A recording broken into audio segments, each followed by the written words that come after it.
Halo, Assalamualaikum warahmatullahi wabarakatuh. Selamat malam, Sobat Teknogansa. Malam ini kita akan membahas atau saya akan memberikan panduan bagaimana untuk mendaftarkan insentif UMKM ya.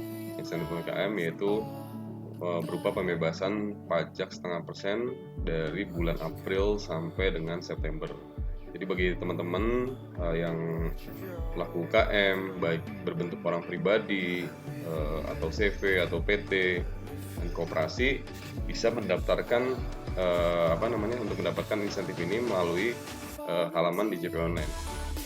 Untuk itu jangan kemana-mana, simak terus bagaimana cara pendaftaran dan juga bagaimana cara melaporkan laporan realisasinya. Jadi malam ini saya tidak hanya akan membahas mengenai tata cara pendaftarannya saja untuk mendapatkan itu, tapi bagaimana cara untuk melaporkannya, realisasinya, karena itu merupakan satu paket. Jadi daftar dan laporan realisasi itu merupakan satu paket yang nggak boleh dipisahkan. Karena kalau teman-teman hanya mendaftarkan, tidak laporan realisasi insentif tersebut, nanti teman-teman akan ditagih tetap oleh Dijen Pajak karena tidak melaporkan laporan realisasi tersebut. Jadi intinya tetap harus bayar gitu kalau tidak.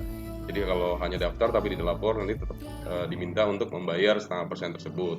Oke, langsung saja kita simak gimana cara daftar dan cara laporan realisasinya. Oke, pertama-tama seperti biasa masuk dulu ke akun DJP Online ya. Ini ketikan aja DJP Online. Oke.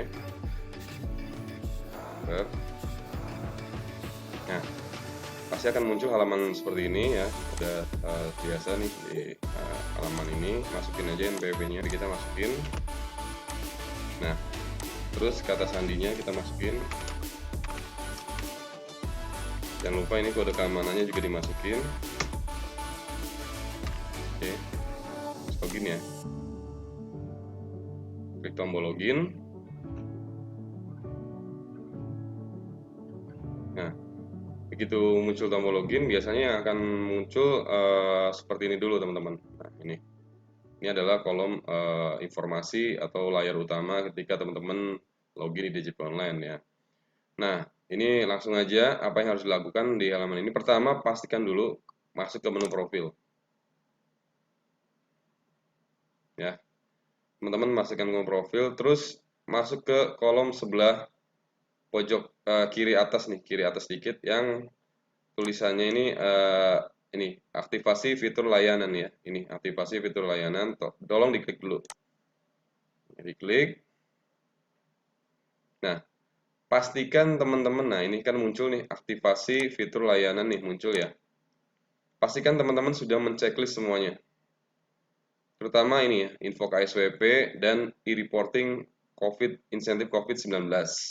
Ini diceklis dulu semua, ini diceklis aja semua biar ini, karena nanti suatu saat teman-teman pasti nanti akan butuh menu-menu ini, karena kedepannya di JP ini pelayanannya banyak dilakukan oleh online ya, dan melalui online gitu. Kayak ini kan ada tax refund, info KSPP, rumah konfirmasi, BPHTB, validasi ya, validasi tanah juga nanti bisa dilakukan online, tanah dan bangunan. Oke, langsung saja kalau udah diceklis semua, klik ubah fitur layanan ini yang pojok kanan nih, bawah nih ya, klik ubah fitur layanan. Apakah Anda yakin ingin mengubah? Iya. Oke. Nah, sukses ya, ini sampai keluar tulisan sukses. Oke, klik oke. Nah, biasanya dia akan login lagi nih, akan minta login lagi. Nah, ini hal yang normal ya, ini bukannya error, tapi memang kalau udah aktivasi menu layanan, memang dia akan minta kita untuk login lagi. Oke, nggak apa-apa, login lagi aja dengan NPWP dan password kita yang sudah dibuat ya. Kalau pertama kali teman-teman belum mendaftarkan ini, teman-teman harus punya EVIN dulu teman-teman. EVIN, terus kalau udah punya EVIN-nya baru daftar di sini nih. Registrasi ya, yang belum registrasi. Tapi kalau yang udah registrasi langsung aja. Untuk registrasinya mungkin bisa disimak di video-video yang lain, juga ada cara daftar registrasi untuk EVIN dan masuk ke DJP Online ya. Sekarang coba kita login kembali. Oke. Login kembali. Masuk ke menu layanan. Ini caranya mudah sekali teman-teman. Jadi masuk ke profil, kemudian masuk ke layanan. Nah, untuk pertama kali mendapatkan insentif tersebut, kita harus masuk ke menu info KSPP dulu. Yang ini nih, yang nomor 2 nih ya. ada ISKD, info KSWP. Teman-teman masuk ke KSWP dulu. Oke. 1 2 3, masuk dulu ya. Oke, saya akan pelan-pelan ya biar teman-teman paham gitu ya. Saya nggak akan cepet-cepet ya teman-teman. Kalau yang udah bisa ya tinggal di skip-skip cepet aja. Tapi kalau bagi teman-teman yang masih awam, saya akan pelan-pelan banget supaya teman-teman paham ya. Nah, udah itu masuk ke ini akan muncul menu seperti ini ya. Nah, teman-teman ada nama, terus kemudian masuk ke profil pemenuhan kewajiban saya. Nah, ini ada tombol, ada menu pilih ya. Teman pilih sesuai dengan insentif pajak yang teman-teman mau ambil. Nah, dalam hal ini teman-teman mau ngambil yang final kan, yang 0,5% UMKM. Gimana caranya? Masuk ke yang surat keterangan PP 23 kalau untuk yang UMKM, kalau untuk PP pasal 21 di sini. Tapi teman-teman pilih yang ini dulu. Surat keterangan PP 23 yang nomor 1 2 3 4. Oke? Klik. Nah, ini diminta masukin kode keamanan. Ini hal yang wajar, masukin aja untuk memverifikasi bahwa teman-teman bukan robot ya. Oke, submit.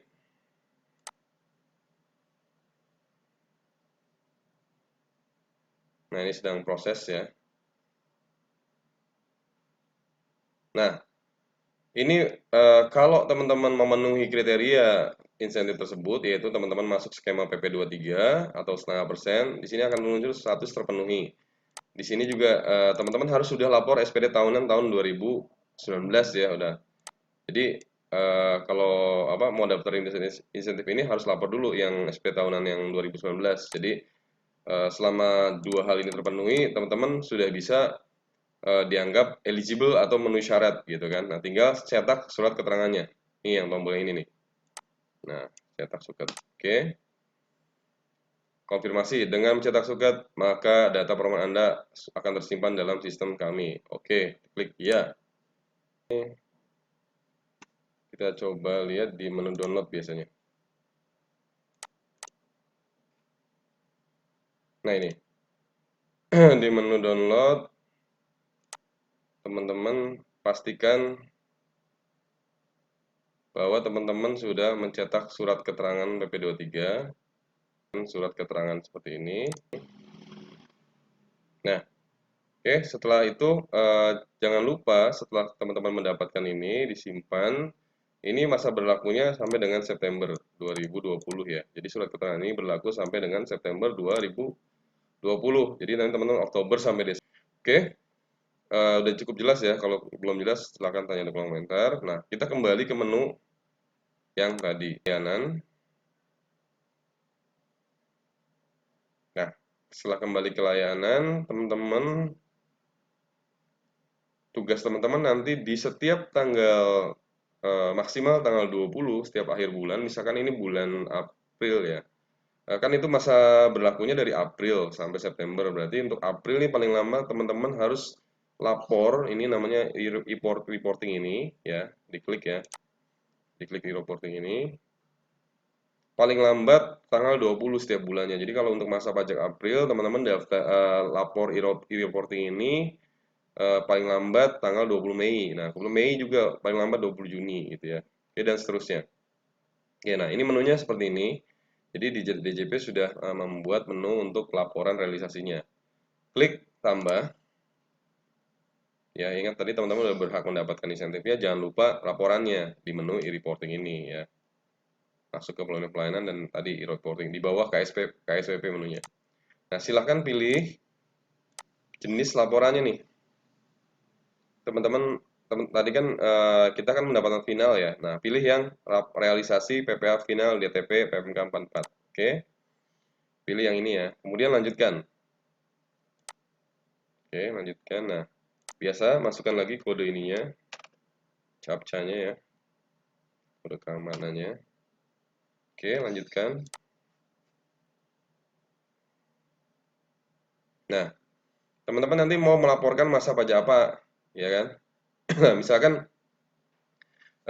ini dipilih sesuai masa pajaknya nih. Ini ada 5, 4 sampai 9 ya, masa pajak April sampai dengan nah, kalau teman-teman mau melaporkan pajak April, pilih April sampai April. Ini harus tiap bulan teman-teman ya, nggak bisa langsung dirapel 9 bulan nggak bisa. Ini per bulan dilaper, hanya laporan pasal 25 dan pasal 22 aja yang triwulan sekali. Kalau ini untuk pasal 21 dan PPh final ditanggung pemerintah ini tiap bulan laporannya ya. Nah, teman-teman nanti kan eh, harus upload di sini. Upload. Nah, uploadnya pakai apa nih? Nah, sebelum ke upload situ, teman-teman klik dulu ini, klik dulu format realisasi DPA ini dulu nih. Kalau teman-teman unduh dulu di nomor satu ini pojok kiri, teman-teman unduh format realisasi PPh DDD. Nah, klik dulu. Di DJP sudah menyediakan ya untuk formulir unduhannya nih. Unduhannya, teman-teman tinggal unduh. Nah ini, kita tunggu. Nah ini seperti ini ya teman-teman. Kalau ini untuk memotong, kalau teman-teman dipotong oleh pihak lain. Jadi misalkan teman-teman punya klien PT atau perusahaan gitu, biasanya teman-teman dipotong nih. Lokasi teman-teman di mana, dipotong sama siapa, ya kan? Apa namanya? Ini berapa nominalnya? Kalau misalkan NPWP pemotongnya masukin, misalkan berapa NPWP-nya.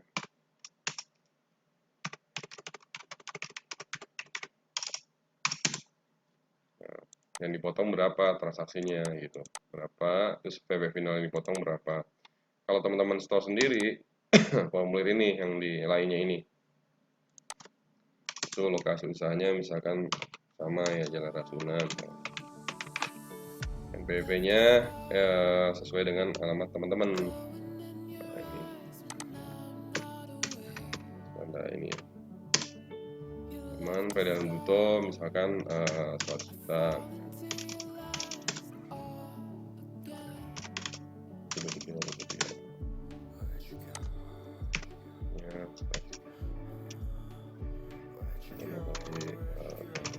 Ini teman-teman masukin ini berapa, kemudian simpan, unggah ya. Nah tapi sebelumnya teman-teman harus disesuaikan dulu formatnya nih, seperti ini nih, NPWP, masa pajak, tahun pajak, sama kode 01 ini apa namanya, menggunakan kode pelaporan realisasi final menggunakan 01 ya, jadi final ya, jadi kode 01 final. 00 itu jika pelaporan normal pembetulan 2 digit di belakang diisi 00, dan apabila ingin laporan pembetulan diisi 1 dan seterusnya. Jadi ini berarti normal nih kalau kayak gini ya. Jadi formatnya kita copy dulu, coba copy sini.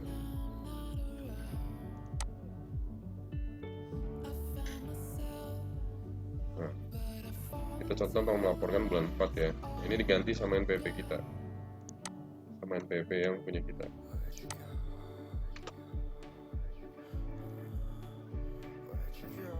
NPWP-nya diganti.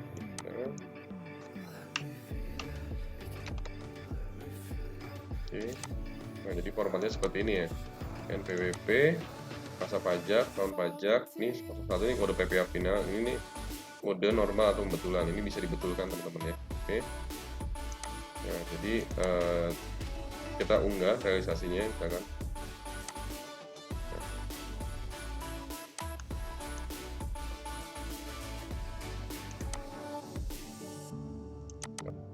Nah, ini deh.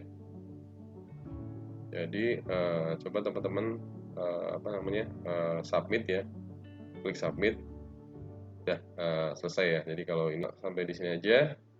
Oke teman-teman, jika ada kolom pertanyaan silahkan diisi. Sampai jumpa lagi. Assalamualaikum warahmatullahi wabarakatuh.